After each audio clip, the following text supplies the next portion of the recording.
আন্তর্জাতিকভাবে পরিচিত ice cream brand Ben and জেরির সহপ্রতিষ্ঠাতা বেন কোহেনকে গ্রেফতার করেছে মার্কিন পুলিশ।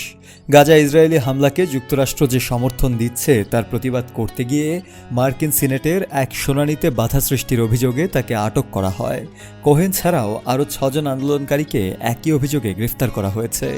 ঘটনাটি ঘটেছে গতকাল বুধবার, যখন মার্কিন স্বাস্থ্যমন্ত্রী রবার্ট এফ কেনেডি জুনিয়র কংগ্রেসের উচ্চকক্ষ সিনেটে ফেডারেল স্বাস্থ্য সংস্থাগুলোর পুনর্গঠন বিষয়ে সাক্ষ্য দিচ্ছিলেন। গ্রেফতারের সময় পুলিশি হেফাজতে নেওয়া হচ্ছিল বেন কোহেনকে।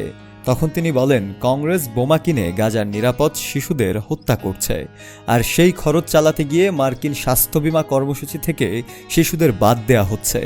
ঘটনার পর এক বিবৃতিতে যুক্তরাষ্ট্রের ক্যাপিটাল পুলিশ জানায়, ওই 7 জনের বিরুদ্ধে জমায়েত তৈরি, প্রতিবন্ধকতা সৃষ্টি, একজন পুলিশ কর্মকর্তার ওপর আক্রমণ এবং গ্রেফতার এড়ানোর চেষ্টার অভিযোগ আনা হয়েছে।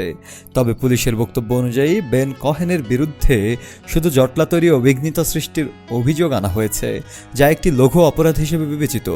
এই অপরাধে সর্বোচ্চ 90 দিন কারাদণ্ড বা $500 জরিমানা অথবা উভয় শাস্তি দেওয়া হতে পারে। বেন কোহেন এবং তার সহকর্মী জ্যারি গ্রিনফিল্ড, যিনি বেন অ্যান্ড জেরির আরেক প্রতিষ্ঠাতা, তাদের প্রগতিশীল আন্দোলনের জন্য তারা বেশ পরিচিত। তারা গাজা অধিকৃত পশ্চিম তীরে ইসরায়েলি কার্যক্রমের কঠোর সমালোচক। চলতি মাসের শুরুতে কোহেন একটি সাক্ষাৎকার দেন ফক্স নিউজের সাবেক উপস্থাপক টাকার কার্লসনকে। সেখানে মার্কিন ইহুদি বলেন, ইসরায়েলের সঙ্গে যুক্তরাষ্ট্রের এক ধরনের অদ্ভুত সম্পর্ক রয়েছে, যার ফলে ওয়াশিংটন গণহত্যার জন্য তেল আবিবকে অস্ত্র সরবরাহ করে। শফেল মাওলা, কালের কণ্ঠ।